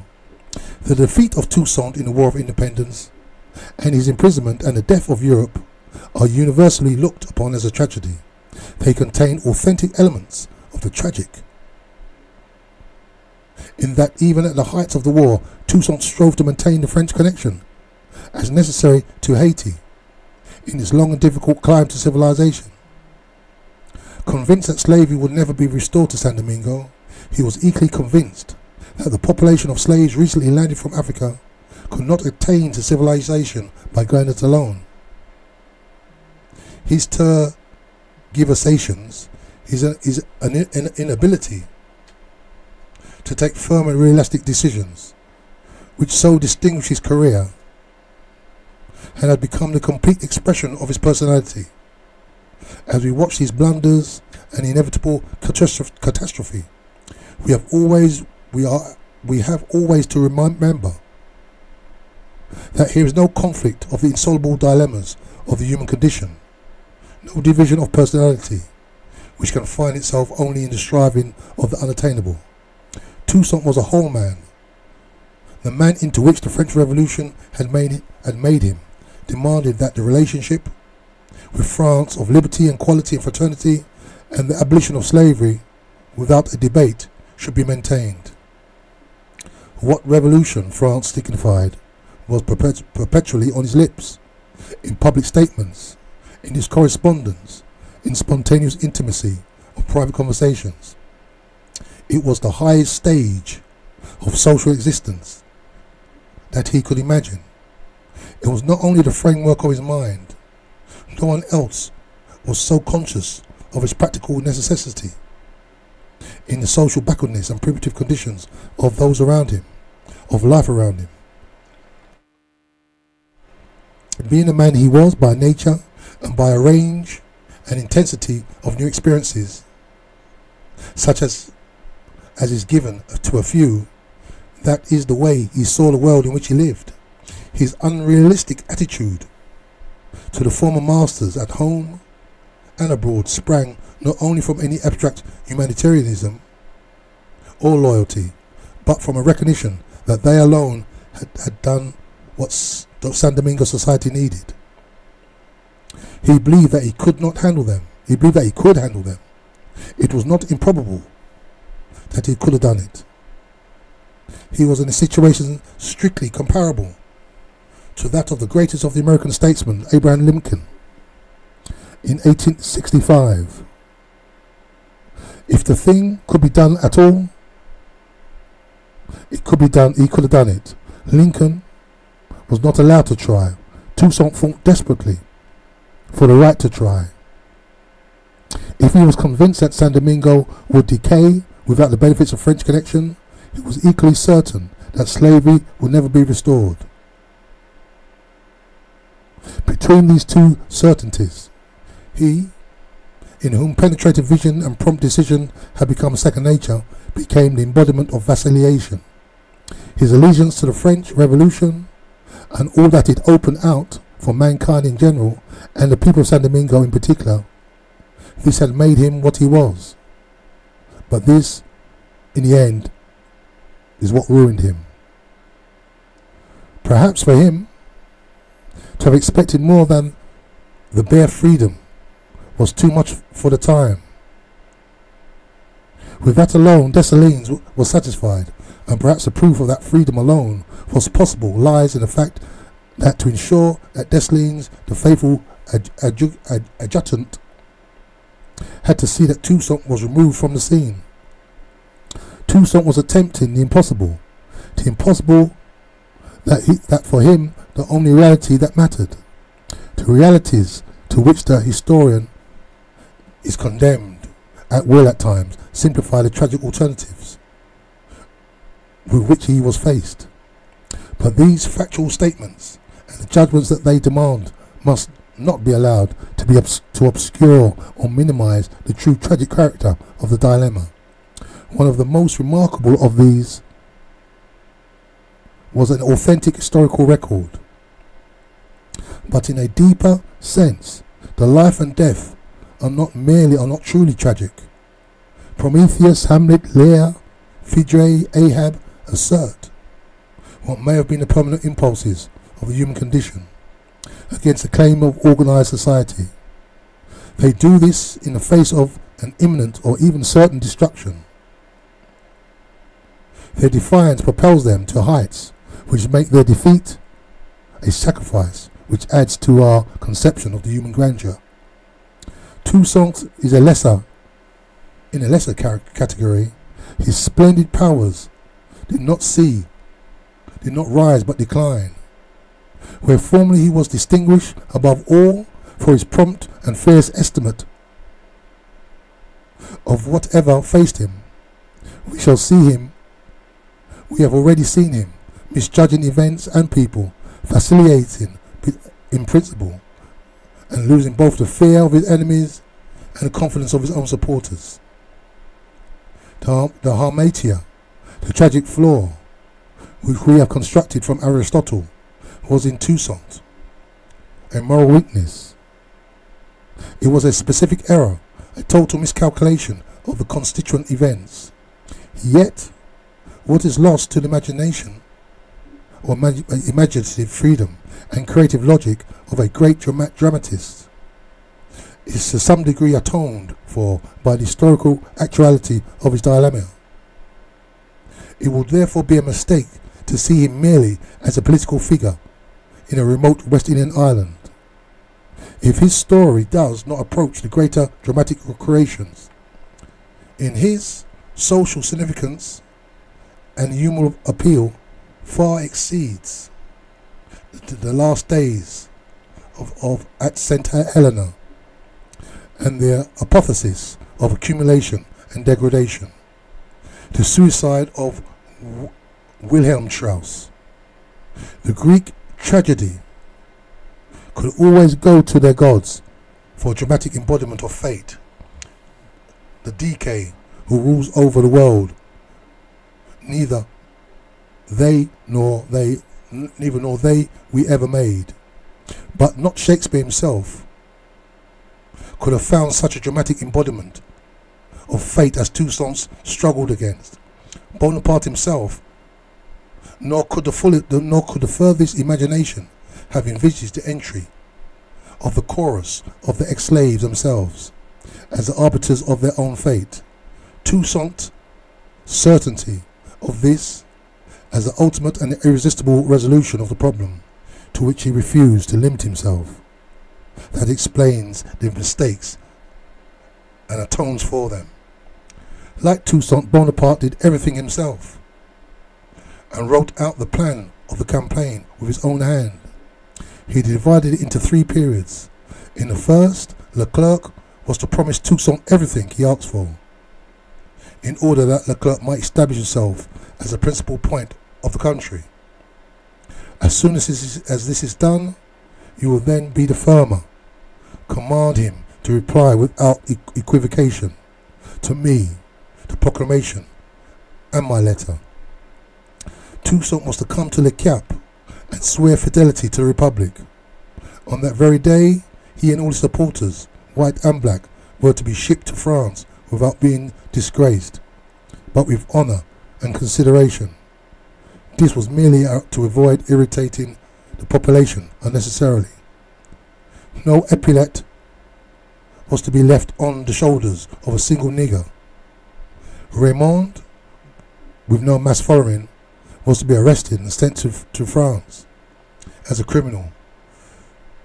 During this first period, Leclerc was to treat Moyes, Dessalines and Toussaint well, and every attempt was to be made to win over the men like Christophe, Clervet and Maurepas, who were the favourites of the whites, who was favourable to the whites. In other words, men who had carried out Toussaint's policy and treated them with fairness and consideration. This was the first period to the last 15 or to last 15 to 20 days. But Bonaparte had his doubts about Toussaint, Moyes and Dessalines. If they did not come to swear fidelity and be politely and firmly deported, they were to be declared traitors, hunted down by the war to the death, and if captured, shot within 24 hours. This would end the second period. On the same day, at all points, all doubtful persons, whatever their colour, were to be arrested, and all the black generals, whatever their status, deported. The last stage was the disarming of the populations. The National Guard and the gendarmes were to be reorganised, in other words, made all white, and San Domingo would be ready for the special laws. The first thing was to break the military power of the blacks. No black above the rank of captain was to be left on the island. The second thing was prestige. Bonaparte knew the imperialist importance of a proper respect for white women among natives. The ancients never thought a conquest completed until the victor had slept with the wife of the daughter of the conquered monarch. It is difficult to inculcate the proper sentiment of inferiority in a man who sleeps with your sister. Bonaparte ordered all white women who had prostituted themselves to Negroes were to be sent to Europe, whatever their rank. Leclerc was not to tolerate from anyone any talk about the rights of those blacks who had not shed any white blood. Whatever his rank or services, he was to be shipped to France. The special laws were not specified, but the mulattoes too were to be suitably dealt with. Regard, Pétion, Villet, and other officers, having no fears for their own rights and thinking to supplant Toussaint and his generals, had obtained permission to come with the expedition. Bonaparte had them all put on one ship, the Vertu. If Toussaint welcomed the expedition, they were not even to be allowed to land, but were to be deported at once to Madagascar. So we can see Bonaparte wrote the plans. He said, first is in 3 stages. The first stage is to go to the island and treat the blacks like they're heroes. Promise them everything, make them feel good, and then deport them. The second stage is to deport all the soldiers and stuff like that. And the third stage is really to take over the island, put whites into all the positions of power, and I think all the blacks were to be killed. All the blacks above the age of about 15 were to be slaughtered. So this is Bonaparte. So if there was any fighting to be done, however, then they would be allowed to shed their share of blood. This is the mulattoes. Bonaparte, in these instructions, repudiated the ideas of restoring slavery. He was lying, but he was still posing as the heir of the revolution, and he dared not commit this reactionary policy to black and white, lest it fall into the hands of Leclerc's successor, if Leclerc needed one, and for fear of the effect on his army. Even when he did give Leclerc authority to restore slavery, Leclerc kept it from his second-in-command, Rochambeau. Many officers and all of the soldiers believed that they were fighting for the revolution against Toussaint, a traitor sold to the priests, emigres and the British. It is on a colonial people without means of counter-publicity that the imperialism practices its basis arts, and what is staggering in this document is not its duplicity. It is the calm assumption of the stupidity and trustfulness on the parts of black generals. Bonaparte seemed to have had fears of only 3, Toussaint, Moise and Dessalines. But the most bewildering fact in all this history, and a testimony to Bonaparte's knowledge of men, is that Pétion and Rigaud knew that they would be deported to Madagascar if there was no resistance. Yet so strong is their pull of authority that they were prepared to accept even this grudging recognition. It's very important that. So he says even the mulattoes knew. The mulattoes sent on the ships with with Leclerc's troops knew that if there was no fight, they would be sent to Madagascar. But because so much that they loved France, they was willing to accept this. It just shows you that when your mind has been so socialized and distorted, you'll do anything. The apparently impudent assumptions of Bonaparte were really a sound policy. That calm confidence in its capacity to deceive is a mark of the mature ruling class.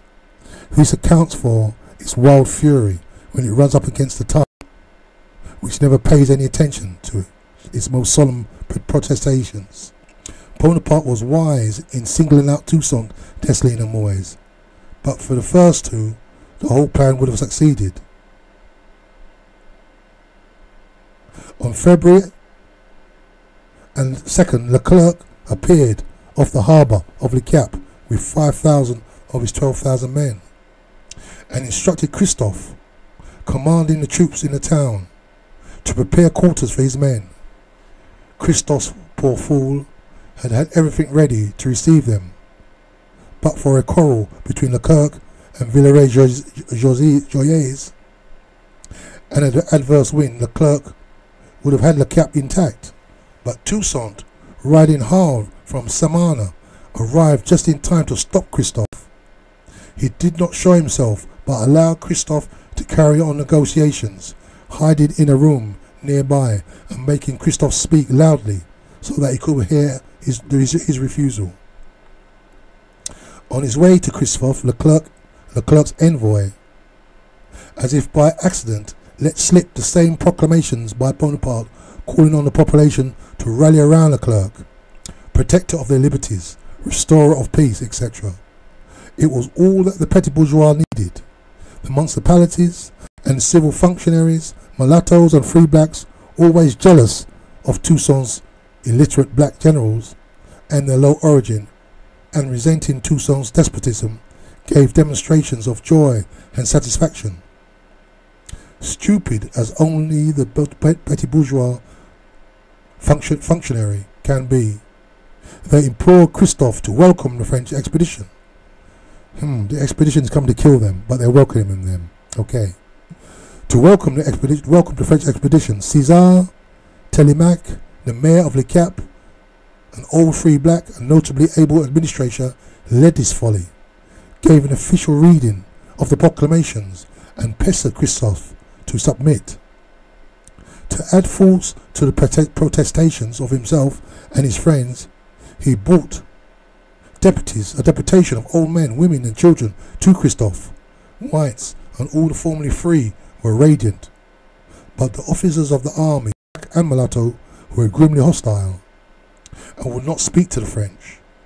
Under the watchful eye of his chief, Christophe remained firm and replied to Leclerc's threats with counter-threats. Next day, the 4th, Christophe summoned the garrison, who took the oath to be faithful to the death, and they learned that Fort Liberty had been taken by the French.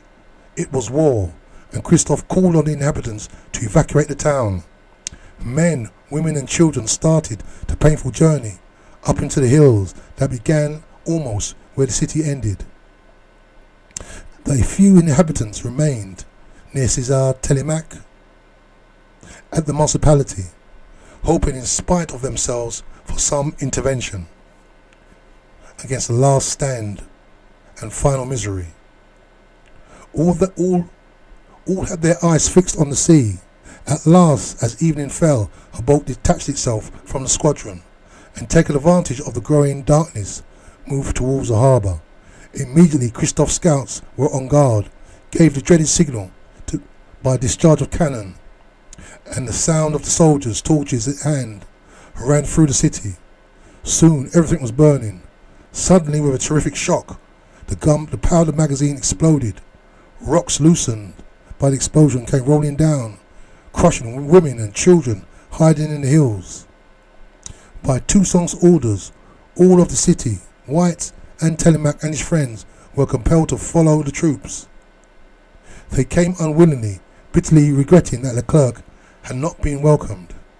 Christophe and his soldiers guarding the population retired to the mountains. All night the fire raged, destroying property to the value of 100 million francs. Leclerc's envoys had told them how flourishing the city was, but when he landed the next day, he was welcomed by cinders and ashes. Of 2,000 houses, only 59 remained. It was an indication of the bitterly disappointment. It was an indication to the bitterly disappointed Frenchmen, to the bitterly disappointed Frenchmen of the days that were to come, the beginning of the devastation which threw San Domingo back half a century. But even then, Toussaint still hesitated. On his way from Le Cap to Gonaves, he met with a French detachment. Stopping to parley, he was greeted with bullets and nearly lost his life. His horse was wounded. The hat of one of his soldiers was carried away by a bullet, and Christophe had to throw himself from his horse and swim across the river to escape capture or death. War is a continuation of politics by any other means, and Toussaint was now reaping the reward of his policy during the previous year. The labourers, hostile to the French, did not respond to his call. They could not understand why Toussaint should call on them to fight these whites, when all his policy had been towards conciliation with them. It was easy for Toussaint's enemies to represent him as a tyrant, consorting with emigres and priests. Everyone could see him doing this, seeking to hand the colony over to the British for the triumph of his own admiration. Mulattoes and former free blacks were openly for the French. San Domingo was a French colony. Why should they burn down the possibility for Toussaint's ambition? The army did not know where it stood. Christophe had nearly let Leclerc in, and now, wavering among the commanding officers, came the help of Leclerc, and further confused both rank and file and the masses. Her Fort Republic, the capital, was under the command of Ajay Boudet, and 3,500 men called on Ajay to surrender the town. At the conference of the officers, the white officers in charge of the gunpowder magazine refused to hand over the keys. Lamartine drew his pistol and fired a shot at the conference table. Another bullet for Ajay would have saved an infinite amount of trouble. But before such a demonstration of loyalty and the temper of the others, of his subordinates, Ajay temporized. To Baday's summons, he replied that he could do nothing except the orders of Dessalines, his superior officer, who was at St. Mark. What sort of a resistance was this? Thus encouraged, Baday landed his troops and marched boldly towards the town. Another officer, followers of regard, delivered an important thought to the advancing guard. There was some brave fighting at the last moment, but with such confusion and disloyalty in the command, the garrison could not hold the town. Trying in vain to set it on fire, they left. Lamartine and his men retreated. Not only was the capital gone with little loss and all its supplies intact, but the French captured the treasury with 2.5 million francs. The next night came an offer of submission from La Plume, the Negro general commander in the south. Officers and men, as they had been accustomed to do in the political tangles of the revolution, followed their commanders, who in most cases had built their corps themselves. Even at Santo Domingo, where Paul Overture was in command, the French had another easy success. Courvoisier, hitherto in Toussaint's service, had joined Leclerc and had been put in command of a French detachment. He marched on Santo Domingo and demanded submission. Louverture refused. A group of French and Spanish inhabitants attempted to let the French into the city, but Paul Louverture dispersed them. And even Toussaint's own brother, while refusing to admit Courvoisier, wrote to the governor asking for orders. Where Toussaint's own brother was uncertain what would be the masses to do, only then did Toussaint write commanding him to defend it to the last, and even to the extent of capturing Courvoisier and his troops. A miserable and telltale indication of the vacillation. Afraid that his messages might be captured, Toussaint gave his couriers another letter, counselling Paul to conciliation. This letter, the officers, 2 blacks and a white, in case of arrest, were to present to their captors, hiding the genuine instructions. The officers were killed, and both letters were found on them. Courvoisier sent the false letter to Paul, who opened the gates and let Courvoisier in. Mauvais, the Bishop of San Domingo, had long been working on Clavé, second in rank of Toussaint.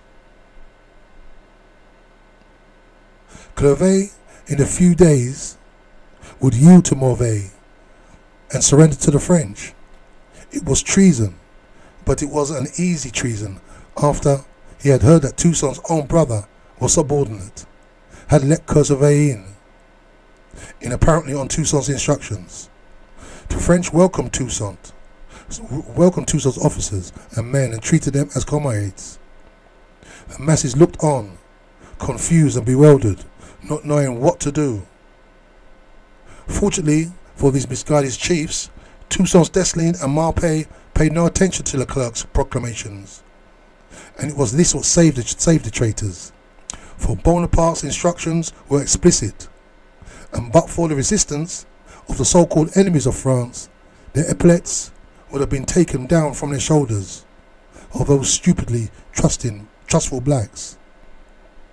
On February the 10th, Marpet, holding Port-au-Prince, the strongest position in the north coast, was attacked by 1,500 troops under Debelle and menaced by the guns of the fleet.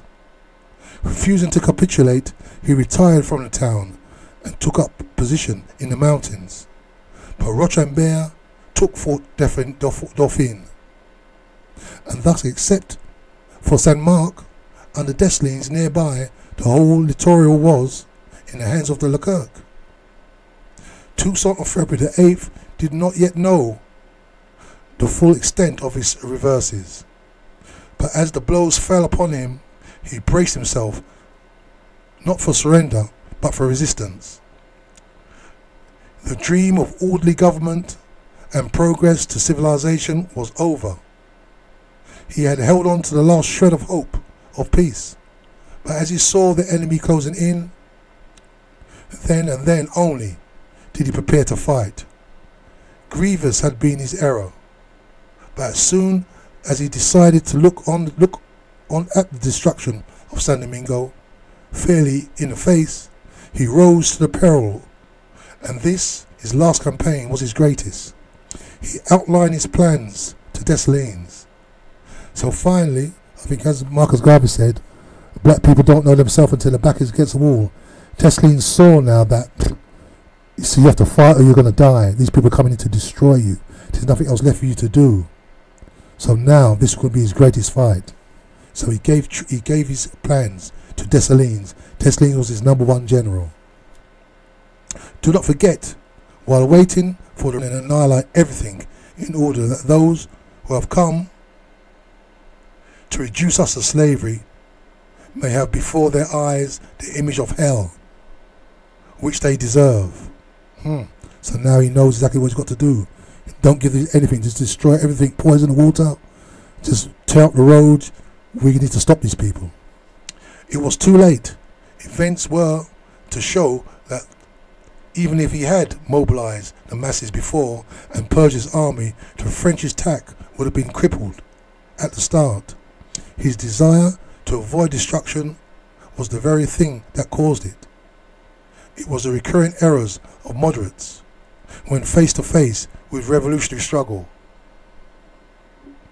Dessalines never got the letter, but the superb soldier and revolutionary leader was a man far different from Christophe and the rest. He needed neither instruction nor exhortation to take the appropriate actions. When he heard that Port Republic was taken, he paled through his black skin, turned fiercely and cursed those around him and bellowed with wrath. Such a thing should never have happened, and it was all Toussaint's fault. The French had the initiative, and Dessalines did not wait to be attacked. Marching south to meet them, he made contact with Le Martiniere at La Croix de Bosquets. Feinting as if to retreat into the Cahos Mountains, he sent the French on a false scent and speeded up to Legain, a town rich in resources and the port of fertile and flourishing plain. Boudet sent a division after him, but Dessalines got to Legain first and burnt it to the ground and devastated the plain. He was now in a critical position. He could go no further into the south. Le Plume threatened him there.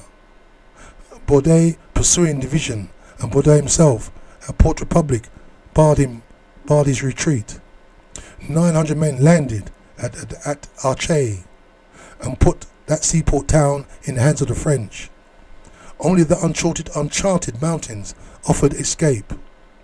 High over the frightful precipice and unknown paths, Dessalines led his men. The waiting French never saw him, and after a series of forced marches, he got back to Saint Marc, reorganized his forces, and then marched south again to meet the French and check them with their advance. On his headquarters, Baudet was attacking by sea and land, making use of every difficulty of the difficult road. Dessalines made Baudet fight every inch of the way, and the French advance was had to be cleared by artillery. In the final engagement, Dessalines was defeated, but after such a harassing march and murderous combat that Baudet's men lay exhausted and could not follow the retreating army. Taking his time, Dessalines retired to St. Mark. On the parade ground, he had kept a huge fire burning for 2 days, and he had filled the town and his own recently completed palace with inflammable material. Lighting a torch with his own hand, he applied it to his house, while his soldiers followed his example throughout the town. Baudet, like Leclerc, marched into the ruins, but weary and dispirited, as were the French, that they were to have no peace. For Dessalines, judging that the garrison at Port-au-Prince or Port Republic would be depleted, now set off south again at top speed, intending to surprise the town, take it by assault, and burn it to the ground.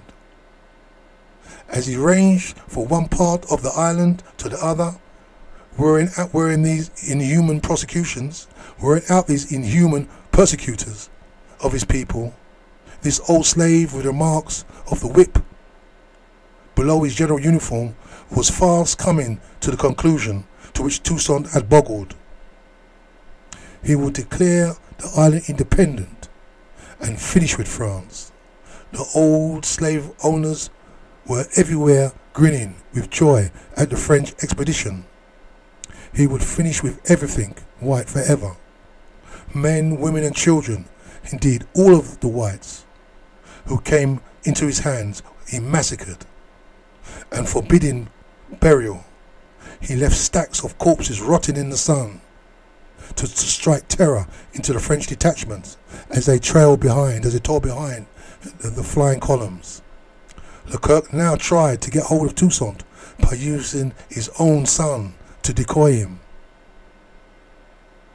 It had been a plot carefully laid by Bonaparte in Paris as far back as the previous October. Bonaparte would not send the boys back, and Toussaint's enemies did not scruple to try turning their minds against him. But when the time came for the expedition, Bonaparte sent for them and their tutor, Abe Courson. He spoke kindly to them, gave them presents, told them what a great man their father was, and how well he had served France, assured them of the expedition was merely to strengthen San Domingo against his enemies, and told them that he would send them on in advance to tell their father that he would tell them all this, and ask their tutor to undertake the journey with them, as priestly vocation would help. By some chance, the boys were not sent on in advance, but they and their tutor sailed with Leclerc. Bonaparte had given Leclerc a long rigmarole of a letter, signed with his own hand at last, guaranteeing liberty to the blacks, and asking Toussaint to assist Leclerc in the government of the country, presumably for the week before he was to be shipped off to France, all with the undercurrent of threats against him if he resisted. This Leclerc now dispatched to Toussaint by the boys and the priests, hoping that the defeats and defections would have coyed Toussaint, and that fatherly affection would do the rest. All along the road, the crowds, glad to see General's children back from Paris, came out to welcome them, shouting greetings, embraced them, and while they told of their messages of goodwill, unknown to themselves, they were breaking down the spirit of resistance of the people. Toussaint was away, but late in the evening the next day he came hurrying in. The boys threw themselves into his arms, while tears streamed down their cheeks of the old stern soldier. Toussaint had hitherto kept himself carefully in the background, but it is his own account. Judging the moment ripe, he stepped forward with soldiers, with solemn reminder of his duty to France, and produced a letter. The whole elaborate deception was a miserable failure. Toussaint, how well he knew these men. He did not even bother to read the whole of the letter. He looked at half of it and was about to speak when Toussaint began a long eulogy of Bonaparte, his kindly reception of the boys, the peaceful nature of the expedition, etc. Dessalines would in all probability have shot Toussaint out of hand and taken his sons, but Toussaint was a different type. To Toussaint, he made a dignified response. Bonaparte's words announced peace. Leclerc's actions declared war. In the midst of peace, and so many disasters, the acts of violence, I must not forget that I wear a sword. If Leclerc desired peace, then let him stop the march of his army. Excuse me. They talked into the night, and Toussaint could not contain his indignation as he understood that his sons were being offered to him as a price for his surrender.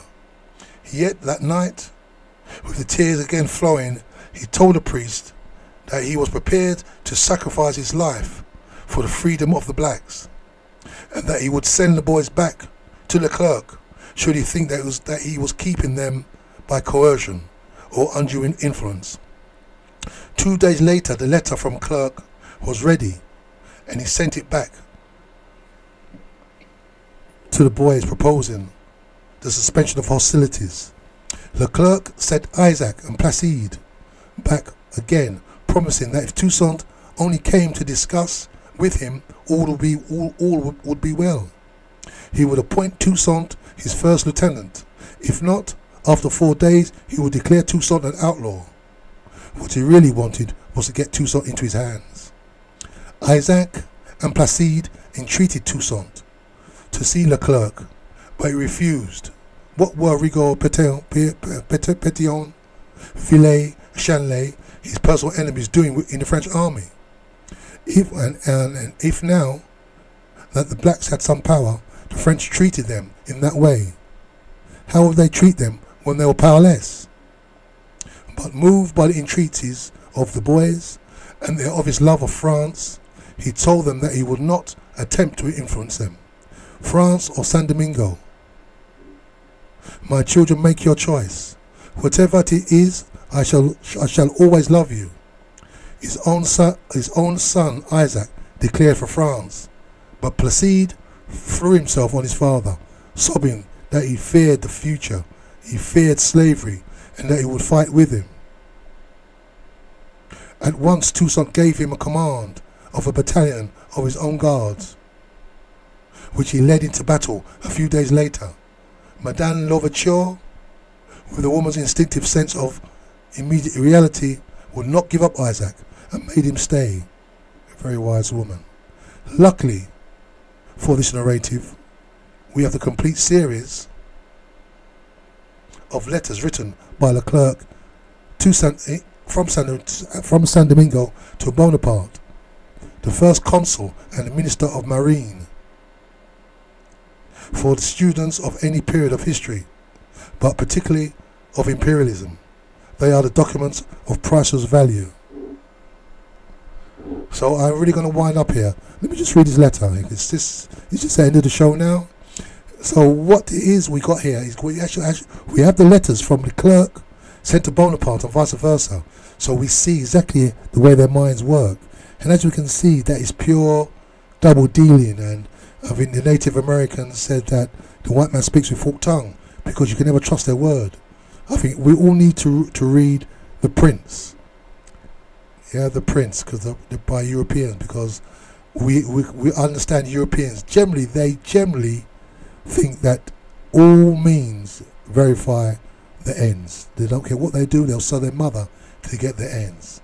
So these people are all Machiavellian people. So we all need to read a book called The Prince by Machiavelli. You can understand how these people's minds work. So let me just read one of the letters between Leclerc and Bonaparte. I have great need of the reinforcements. You must see how difficult it is. I have already 600 sick. the majority of my troops having embarked 5 months ago. Cultivation is in good condition. Above all, count on my devotion. Many of those who envied my command in Paris would be wiped out here. I shall prove to France that you have made a good choice.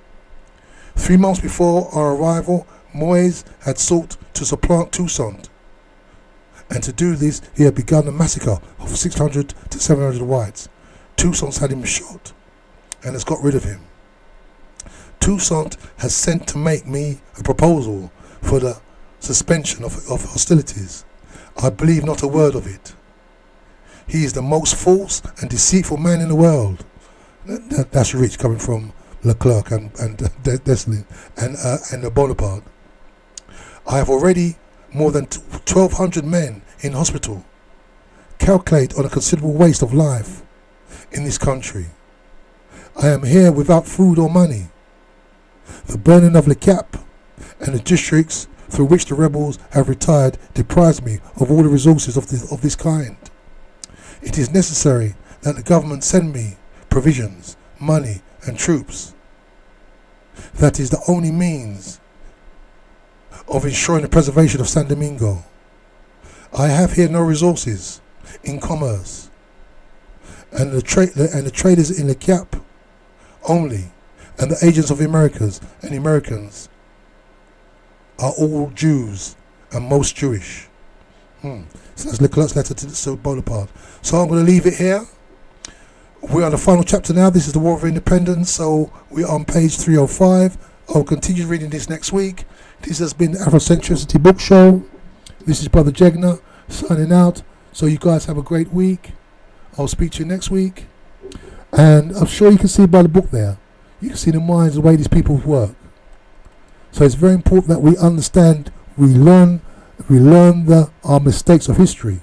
Because if we don't learn the mistakes, we'll only repeat them in the future. So it's very important that we do read our history and we can learn from the mistakes that we have made. So when we move forward into the future, we will not make them again. So this is the Afrocentricity Book Show.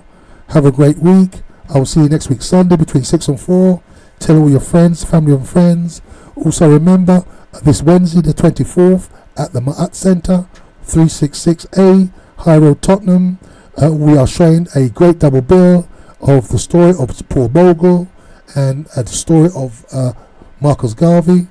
It begins between 7 and 10 o'clock. You can go online to Just Tickets, JUS-tickets.com, and book your tickets. Just put in the search there for Bogle and you'll see the tickets there, or you can pay on the door. So this is next Wednesday, the 24th at 366A, High Road, Tottenham, N17, the Ma'at Centre. Okay, so I'll see you then. So this is Brother Jegna signing out. Have a great week, and I'll catch you next week. Yep, one love. Just vibing right now. Don't be sad.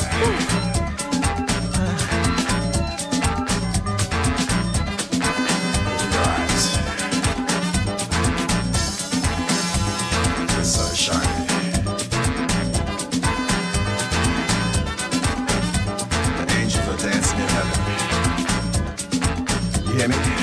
Wake up, people, wake up. Wake up. Wake up, people, wake up now. Wake up. Wake up, people, wake up. Wake up. Wake up the people, Lord, wake up. Wake up. Father God, in your name I pray. Help the people.